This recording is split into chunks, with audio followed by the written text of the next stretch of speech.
começa tudo na Segunda Guerra Mundial por um fator muito importante. A Segunda Guerra Mundial foi desastrosa em todos os sentidos, especialmente para os países europeus. Então a gente tem ali países que foram totalmente destruídos, como a própria Alemanha, tá? Mas não só a Alemanha, que foi a que provocou tudo aquilo, né? Mas a Alemanha, ela invade outros países e logo de cara, todos aqueles, desde os primeiros países, a própria Polônia e vários outros países, até lá quase que no final, que aí já é a França. A gente tem a Itália, que era, na verdade, junto com a Alemanha naquele projeto também. Então a gente tem uma quantidade enorme de países que foram destruídos na Segunda Guerra Mundial. E havia a necessidade de uma reconstrução desses países. Os Estados Unidos foi atacado do ponto de vista territorial, mas foi uma coisa muito específica, foi lá em Pearl Harbor.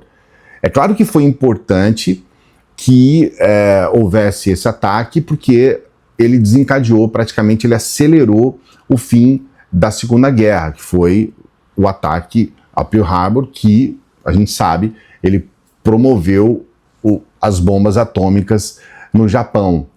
Mas a gente tem uma outra questão aqui importante. Haveria necessidade dessa reconstrução e para os Estados Unidos foi muito bacana, tá? É claro, nada é bom em guerra, né, gente? Mas para os Estados Unidos, comercialmente falando, foi espetacular, porque os Estados Unidos ele pôde, então, dar início a um projeto de reconstrução que praticamente, pelo tamanho territorial, pela importância dos Estados Unidos, isso caiu como uma luva, porque aí os Estados Unidos pôde, então, ser aquele que fosse o principal personagem, né, o principal protagonista nessa reconstrução no pós-guerra. Ali teve uma situação muito importante. Havia uma necessidade de recursos energéticos, especialmente o petróleo, e a Arábia Saudita era o país, naquela ocasião, mais interessado. Nós tínhamos a OPEP, mas a Arábia Saudita era o mais interessado porque eles tinham grandes reservas de petróleo, e ali houve a necessidade de ser feito um acordo importante que conferiu aos Estados Unidos a possibilidade de ter se transformado na potência que se transformou. Uma potência global com uma importância incalculável. Hoje, nesse momento, ainda é a primeira potência mundial. Esse acordo, que é o famoso acordo Bretton Woods, ele fez com que o dólar fosse lastreado em ouro. Então uma parte para cada dólar, tá? Um dólar tinha uma parte em ouro, valia ouro, literalmente o dólar valia ouro, gente. Era uma coisa absurda isso, mas era a realidade. Esse é o acordo de Bretton Woods, tá? Houve um lastreamento do dólar em ouro. Ali ficou tudo resolvido, especialmente a Arábia Saudita, o rei da Arábia Saudita, quando ele vendia o petróleo e recebia em dólar, ele estava recebendo uma parte em ouro, na verdade, né? E estava tudo certo. E as coisas assim foram de 44 até 1971. 71 surge a guerra, protagonizada pelo então presidente dos Estados Unidos, o Richard Nixon, a guerra do Vietnã. Ali foi um problema enorme, porque os Estados Unidos, ele perde a guerra, é humilhado, ele gasta uma fortuna nessa guerra.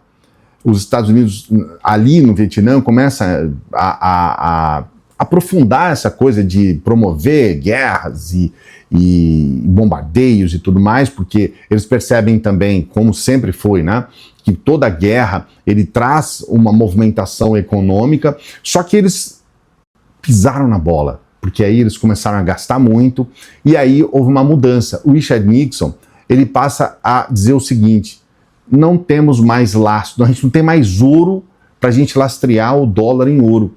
Então agora eu vou imprimir esse troço aqui, e isso daqui vai virar papel. Aí vocês têm que acreditar na gente. Vocês têm que achar que isso aqui tem alguma importância, que o dólar tem alguma importância, que não está mais lastreado. Na verdade, quando isso aconteceu, veja bem, a gente está falando de um calote, que é considerado um dos maiores calotes da história do planeta Terra. Porque, veja bem, como que você iria separar aquele dólar que era lastreado em ouro com o que não era lastreado? Virou tudo uma coisa só. Então, obviamente, Aí os Estados Unidos fica com as reservas de ouro e mais ainda. Ainda tem esse dólar aí que é só um papel, um pedaço de papel, que se você quiser, você acredita, se você quiser, você não acredita. Por isso que passa a ser uma moeda chamada moeda fiduciária, entendeu? Ali o rei da Arábia Saudita falou, mas você tá doido, cara? Por que eu tenho que confiar em você? Vou confiar nisso aqui. E você já deu o calote, você acaba de me dar um calote gigantesco, entendeu? E agora você quer que eu acredite nesse troço? Aí ele ficou pé da vida. Aí nós temos o rei da Arábia Saudita que percebeu que os Estados Unidos passou a perna nele, né? Um calote descomunal. 2 anos depois acontece a guerra do Yom Kippur. Por que essa guerra acontece? Porque Israel estava extrapolando para muito. A gente tem que levar em consideração que Israel também foi criado na Segunda Guerra Mundial, depois da Segunda Guerra Mundial. É um país recente. E é aquela coisa, né? Vamos ver onde vamos criar um país. Vamos criar aqui, nesse local, porque aqui a gente também tem um interesse econômico, financeiro e, obviamente, energético. Israel foi criado num local onde os Estados Unidos poderiam colocar suas bases, onde ali poderia ter um controle em toda aquela região, né, com todos aqueles países no entorno, e vamos colocar judeus ali, vamos criar uma ideia de que tem uma situação religiosa, que tem vamos honrar os judeus e tudo mais. Israel foi inventado dessa forma. Mas, como houve um acordo lá na ONU e tudo mais, e como seria uma pequena faixa de terra, e eles acharam ok. Só que Israel foi também uma outra forma de enganar que os Estados Unidos, e aí a gente tem até a participação da ONU, de enganar aqueles países ali do Oriente Médio. E aí temos uma situação. A guerra do Yom Kippur, ela ocorre porque Israel passa a dar uma pisada na bola enorme, eles começam a expandir territorialmente para muito além daquilo que tinha sido acordado lá na ONU. É uma espécie de um calote também, porque aí eles falam, não, mas peraí, nós queremos mais, a gente precisa de mais território e não sei o quê. E os países do Oriente Médio falam, não, mas como assim? Isso não está no acordo. E aí foi criado a guerra do Yom Kippur. Foi avisado, o rei da Arábia Saudita avisou, falou, olha, a gente vai defender o território, vocês não podem defender Israel nessa situação, porque Israel está errado. Só que não foi isso que os Estados Unidos fez. Os Estados Unidos jogou arma pra caramba em Israel, coisa que eles fazem até hoje. Meteram arma lá para que Israel pudesse, aqueles aqui, ó, barra, tá? Teoria. Não é de conspiração, mas é uma teoria. Há aqueles que falam que foi os próprios Estados Unidos que estiveram por trás de toda essa situação e não especificamente o governo de Israel, tá? Teoria, que existem contradições nos dados historiográficos. Mas, resultado final, Israel faz esse avanço territorial, consegue o avanço territorial, é decretada a guerra, Estados Unidos mete a arma lá, rei da Arábia Saudita fica prostituto da vida. Numa situação como essa, o rei da Arábia Saudita rompe com os Estados Unidos de vez. Falou, peraí, cara, primeiro você dá o calote financeiro com essa questão do dólar, que agora é só um pedaço de papel. Depois você vem dar o calote territorial aqui em Israel. Você acha que a gente é idiota? E aí o que eles fizeram? Bom, o rei da Arábia Saudita, depois dessa guerra do Yom Kippur, estamos em 1973, Vietnã em 1971, aí nós temos então, o rei da Arábia Saudita conversa lá com a OPEP e fala, olha, é o seguinte, nós vamos colocar um embargo contra os Estados Unidos e todos aqueles que estão no entorno, todos os aliados dos Estados Unidos.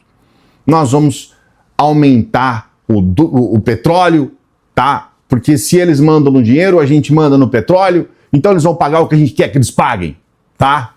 E aí o petróleo aumentou uma vez? Não. Aumentou 2 vezes? Não. 3 vezes? Não. O petróleo quadruplicou. O petróleo quadruplicou. Porque aí já foi aquela bola de neve. Aumenta a questão primeiro de tirar o lastro em ouro, depois essa questão de Israel, quadruplicou. E aí realmente foi um problema gigantesco.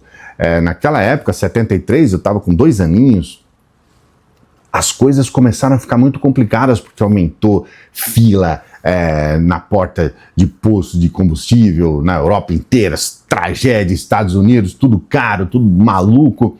Foi necessário fazer um freio de arrumação, porque na verdade a Arábia Saudita não é assim, mas vamos colocar entre aspas, é praticamente um deserto. A Arábia Saudita também precisa de fazer negociações para levar adiante o seu trabalho, colocando bem entre aspas, hoje inclusive é bem diferente, tá? Naquela época era mais complicado ainda. Então a Arábia Saudita não adianta ficar sentado em cima daquele monte de petróleo sem poder usufruir daquilo que ele pode trazer. Entra o Henry Kissinger. O Henry Kissinger, ele foi um cara que foi considerado um dos maiores negociantes da história, um dos maiores negociadores da história.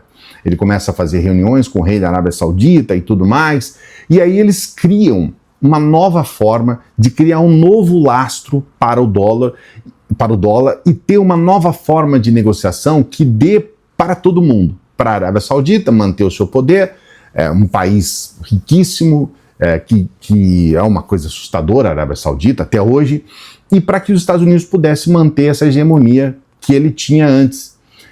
Foi criado o petrodólar. O petrodólar, ele foi criado em cima de uma situação que é assim, aí nós temos um controle do sistema econômico mundial pelos Estados Unidos, porque o petrodólar, ele criou um novo lastro da seguinte forma, ele falou, olha, a Arábia Saudita combina o seguinte com os Estados Unidos, para você comprar o nosso dólar, comprar o nosso petróleo, você só pode comprar em dólar. A Arábia Saudita coloca essa questão. Foi um acordo com os Estados Unidos, por isso o petrodólar. Para você comprar o nosso petróleo, você só pode comprar em dólar. Os Estados Unidos a gente viu agora recente essa situação do SWIFT, né? Ele cria esse sistema de controle econômico que ele fala o seguinte, bom, você vai comprar o petróleo da Arábia Saudita, você vai comprar em dólar, e para você comprar esse petróleo em dólar, não é só pagar com a moeda, você vai ter que entrar no nosso sistema aqui. Então, quer dizer, você vai se associar ao nosso sistema para que você compre o petróleo, que na época era a Arábia Saudita e a OPEP, né, que é uma organização que tem os principais produtores de petróleo do mundo. Para você comprar isso aí, você tem que entrar no nosso sistema, aí nós fornecemos o dólar para você, e aí você vai lá e compra o seu petróleo, resolveu o problema. A partir daí as coisas ficaram bem mais fáceis. Só que fáceis até certo ponto, porque tem muitos países que, na época, inclusive, tiveram países que olharam para isso e falaram, mas como assim? Como assim? Quer dizer, então, que para eu comprar petróleo, eu vou ter que simplesmente ficar de joelhos para os Estados Unidos, para os países da OPEP, quer dizer, eles trazem essa trama deles todas aí, e eu vou ter que atender a isso? Não pode estar certo um troço desse. Quer dizer, a gente precisa, veja que você vê pessoas de direita aqui no Brasil falando sobre livre comércio, que eu acho muito curioso isso, né? Eles defendem o livre comércio. Você acha que tem livre comércio num troço desse? Eu tenho um produto, eu quero comprar um produto, ou eu quero vender um produto, e eu tenho que passar por um país para que esse país possa cada vez ficar mais poderoso, para que ele possa ganhar dinheiro em cima disso, sem que nada aparentemente justifique isso, que não seja um acordo entre dois, né, que é, no caso aqui, o rei da Arábia Saudita e o presidente dos Estados Unidos. Eu estou reduzindo, não é isso, estamos falando de dois países, estamos falando de duas potências, né, uma potência energética, uma potência econômica, mas você consegue entender que passou a criar uma situação ruim aí? A gente começou a ter países que falaram assim, não, cara, não, eu não vou aceitar esse troço não, entendeu? A gente tem dois exemplos clássicos, né? O primeiro foi Iraque, o Saddam Hussein. É sério, pagar R$ 25,90 por mês em um app de streaming, R$ 19,90 por mês em um app de música, R$ 12,49 por mês em um app de fitness e ainda mais dinheiro em sei lá quantos outros apps, fica caro demais. O Saddam Hussein falou assim, olha, não, eu não quero Eu não quero vender o petróleo em dólar. Entendeu? Falou, eu não quero entrar nesse negócio de vocês aí, não. O que aconteceu com o Saddam Hussein? O Iraque foi invadido, Saddam Hussein foi enforcado, mataram o cara. Quem fez isso? Os Estados Unidos. Tá, parece que tem armas químicas no Iraque. Vou matar. Entendeu? E aí acabou. Eu tô falando rindo, mas veja bem, não é de deboche, tá? É só para você entender como que as coisas funcionam. Teve outros países, por exemplo, na Líbia, o Gaddafi foi a mesma coisa. O Gaddafi, ele teve uma ideia, assim, muito boa também, que ele falou assim, eu vou criar uma moeda que vai ser como era o dólar antes. Ele falou, ó, eu tenho aqui uma quantidade razoável em ouro, ouro mesmo, ele tinha ouro, né, o metal. Eu tenho uma quantidade razoável em ouro. E o que eu vou fazer? Eu vou criar uma moeda lastreada em ouro, como era lá atrás o próprio dólar, como eu disse para você. O Gaddafi teve essa ideia e falou, não, eu não preciso passar pelo sistema econômico dos Estados Unidos. Eu não preciso passar por isso. E aí, o que aconteceu com o Gaddafi? Foi linchado, os Estados Unidos chegam lá e mata o Gaddafi, matou o Gaddafi. Tanto na Líbia, como também no Iraque, o que aconteceu no Iraque quando o Saddam Hussein foi morto, né? Eles enforcaram o Saddam Hussein. A primeira coisa que eles fizeram, logo de cara, foi voltar ao sistema anterior. Né? O Iraque voltou a ter que vender o petróleo em dólar, voltou ao sistema anterior. Foi a primeira coisa que eles fizeram, entendeu? E aqui a gente tem situações que podem, no caso, os Estados Unidos podem não matar o pessoal, mas eles utilizam esse sistema econômico, esse controle do sistema econômico para sabotar países, que é o que acontece, por exemplo, com o Irã, foi o que aconteceu com a Rússia recentemente, retirou a Rússia do sistema SWIFT, foi o que acontece com a China. Os Estados Unidos não vai chegar lá e matar o Putin, mas ele pode criar sanções, entende? E aí não, qualquer país que for negociar com a Rússia vai ser boicotado pelos Estados Unidos, pela gente, você entendeu? E tudo está em torno do quê? Está em torno dos Estados Unidos querer exercer esse controle econômico sobre o mundo. Por isso que se diz que os Estados Unidos é um país imperialista. É por isso, gente. É porque ele age como um império, em que tudo tem que passar por ele, então ele é o dono da situação, e aí, não, você vai produzir aí, mas você vai ter que dar uma parte para o rei, né? Para o império, você vai, dane-se o que você for fazer aí, mas você vai ter que me dar uma parte.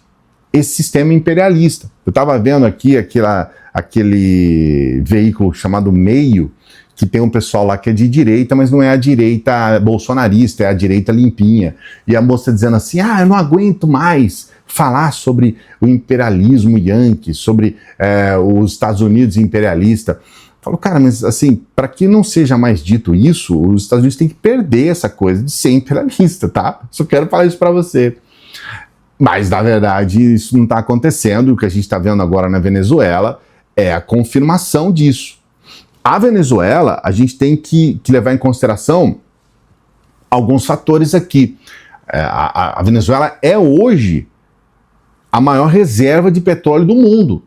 Isso não aconteceu lá atrás, em 44. Essa reserva de petróleo da Venezuela, a descoberta foi recente, em relação à Arábia Saudita em 44. Foi depois. E a Venezuela começou a fazer negociações, por exemplo, com a China, em yuan. E começou a fazer negociações com a Rússia em rublos. Vender petróleo sem ter que passar por esse sistema estadunidense. Entende? Por cutucar a onça com vara curta, como se dizia em Minas Gerais, certo? Em 2018, eles criam o Petro, que aí é uma espécie de uma criptomoeda, tá? E essa criptomoeda não era lastreada, não era lastreada em ouro, era lastreada nas reservas, porque já sabia que tem essa reserva gigantesca, Então fala, olha, nós vamos lastrear aqui nas nossas reservas, certo? Veja bem, nós temos agora uma situação que é o BRICS. Aí nós temos a questão de uma transição energética muito importante no mundo, no planeta Terra, está havendo essa transição energética. Nós temos o BRICS, que o Brasil é um dos principais atores do BRICS, né? É o B do BRICS. E nós temos essa situação de uma mudança de poder que é inevitável. Por que os Estados Unidos está numa situação de cometimento de crime sem o menor problema? Por uma situação específica. Porque ele viu, ele está vislumbrando, ele está olhando adiante e está vendo que os Estados Unidos acabaram. Os Estados Unidos já era. Eles vão deixar de ser o que eles são, e isso é uma questão de tempo. Se é uma questão de 100 anos, ou de 100 dias, ou de 10 anos, eu acho que é uma questão de 20 anos para acabar de vez. Mas vamos colocar, isso também é uma teoria. A gente não sabe, mas que vai deixar de ser, vai deixar de ser. Né? Porque nós temos uma mudança das relações e nós temos uma mudança também daquilo que seria o principal fator que fez com que os Estados Unidos fosse uma potência, que é esse controle dessas atividades econômicas, desse sistema econômico mundial. Os Estados Unidos, então, ele remete a algo lá de 1893, que é essa doutrina Monroe. A doutrina Monroe diz que os Estados Unidos ele precisa tratar a América como um todo, como um quintal deles. Então, falou, é o seguinte, essa doutrina Monroe de 1823, essa doutrina diz o seguinte, falou, olha, os Estados Unidos, a gente manda aqui na América, porque para você fazer um ataque, você teria que atravessar mares, e para que você faça uma defesa, você não precisa necessariamente atravessar mares, né? Você só desce aqui. Então, do ponto de vista territorial, é muito mais fácil você controlar a América. Você não precisa despender de valores enormes, gigantescos, para você fazer ataques. Então, o território é nosso. Né? É o que o Raul Seixas falava, né? Que é a doutrina Monroe. Né? Essa música do Raul Seixas nada mais é do que isso, né?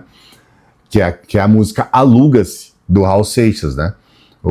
E agora, recentemente, com o Trump, a gente volta a ouvir falar isso. Então a gente tem ministros do Trump dizendo isso, vice-presidente, o próprio Trump. O Trump já havia dito que a Venezuela ia ser dele, que ele ia tomar a Venezuela, ia criar uma situação em que o dólar da Venezuela seria deles e tudo mais. A questão final dessa história, ela se resume em um ponto fundamental. Quer dizer, tem o fato dos Estados Unidos não conseguir criar em 5 anos, ele não consegue criar uma estrutura para retirar petróleo da Venezuela, como já está, a Chevron já está lá, mas eles não vão criar uma estrutura para ser o único explorador de petróleo da Venezuela. Mas o que eles podem fazer imediatamente? Por que o Trump fala que vai entre aspas, cuidar da Venezuela? Porque a única coisa que os Estados Unidos precisa agora é fazer com que toda a reserva de petróleo da Venezuela passe pelo controle do sistema econômico global dos Estados Unidos. Você entendeu?